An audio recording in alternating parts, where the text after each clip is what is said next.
시청자 여러분 안녕하십니까? 이데일리 TV 뉴스 전해드리겠습니다. 먼저 코로나19 신규 확진자 수 속보 전해드리겠습니다. 중앙방역대책본부에 따르면 오늘 0시 기준 코로나19 신규 확진자 수는 346명을 기록했습니다. 국내 발생은 314명, 해외 유입은 32명을 기록했습니다. 첫 소식 전해드립니다. 더불어민주당 이낙연 대표는 오늘 플랫폼 기업단체들과 화상 간담회를 갖고 상생 방안을 논의합니다.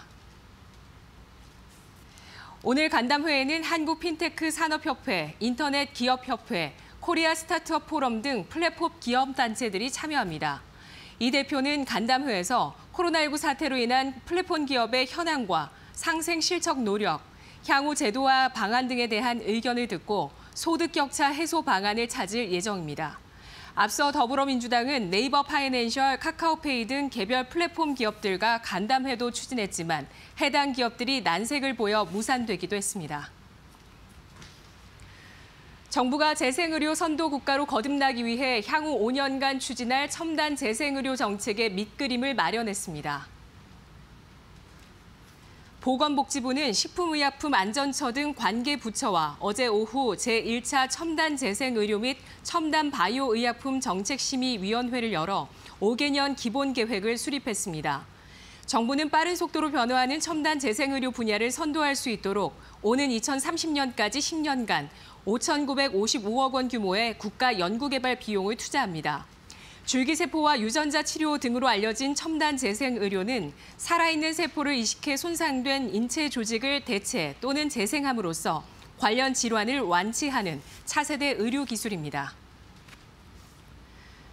성윤모 산업통상자원부 장관이 어제 인공호흡기 기업 메가이CS를 방문해 수출 기업 지원 의지를 다졌습니다.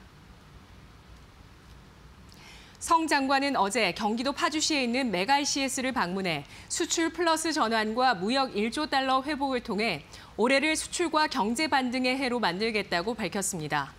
성 장관은 특히 바이오 헬스 분야 성장세가 꺾이지 않도록 범부처 차원에서 융복합 신개념 의료기기 개발 지원을 확대하고 인허가 판로 등 사업화와 연계될 수 있도록 뒷받침하겠다고 강조했습니다.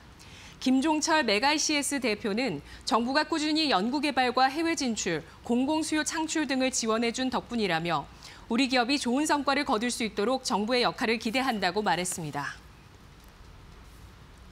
수도권 아파트값 주간 상승률이 약 9년 만에 최고를 기록했습니다.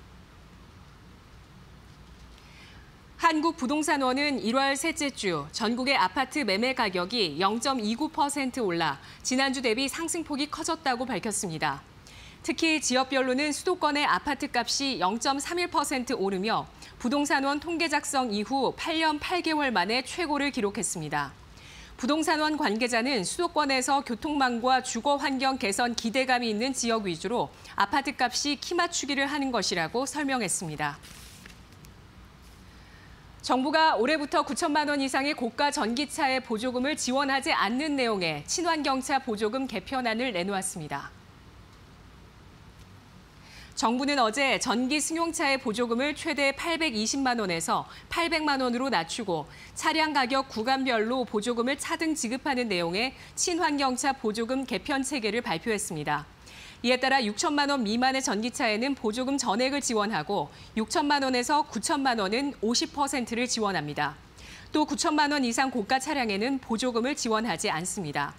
향후 치열해진 전기차 경쟁 속에서 국산 전기차가 내수 시장에서 다소 유리한 고지를 점하게 된 것으로 풀이되고 있습니다. 지금까지 이데일리 TV 뉴스였습니다. 이어서 간추린 소식 전해드립니다.